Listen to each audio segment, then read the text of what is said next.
Praise the Lord. ஹல்லேலூயா. நீங்கள் பார்க்கிறதான இந்த கடல் அலைகள் ஓய்வதே இல்லை.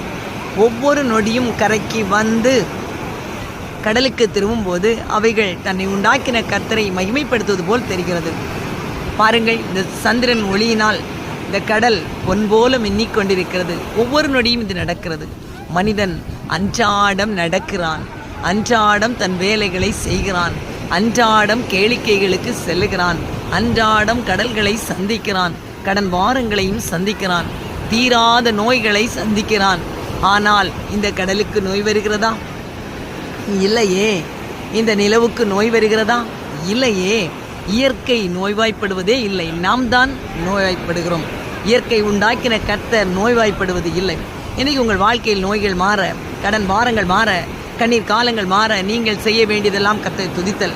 ஏசாயா 43:21 படி 24 hours என் கர்த்தர் துதிக்க ஆரம்பிங்க. துதிக்கான மகிமையெல்லாம் அவருக்கு செலுத்துங்கள்.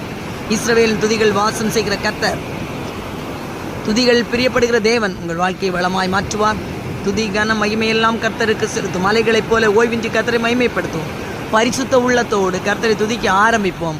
கர்த்தர் நம்முடைய வாழ்க்கையிலே ஒளியாய் வருவார். God bless you all. உங்கள் வாழ்க்கை ஒளிமயமாய் மாறும். உங்கள் வாழ்க்கையின் கட்டுகள் அறுக்கப்படும். நீங்கள் கனப்படுத்தப்படுவீர்கள். உங்களுக்கு வேலைக்குரிய ஆசீர்வாதம், பூமிக்குரிய ஆசீர்வாதம், வானத்துக்குரிய ஆசீர்வாதம், உன்னதத்தின் ஆசீர்வாதம், பரலோகத்தின் ஆசீர்வாதங்களை கர்த்தர் நிரப்புவார். உங்கள் ஊழிய களங்களில் செழிப்பு உண்டாகும். உங்கள் வியாபார ஸ்தலங்களில் செழிப்பு உண்டாகும். உங்கள் தொழில்களிலே செழிப்பு உண்டாகும். கைகள் பிரயாசங்களை செழிப்பு உண்டாகும். ஊழிய களங்களே செழிப்பு உண்டாகும். உங்கள் சந்தையுடைய வாழ்க்கையிலும் செழிப்பு உண்டாகும். God bless you all. Amen.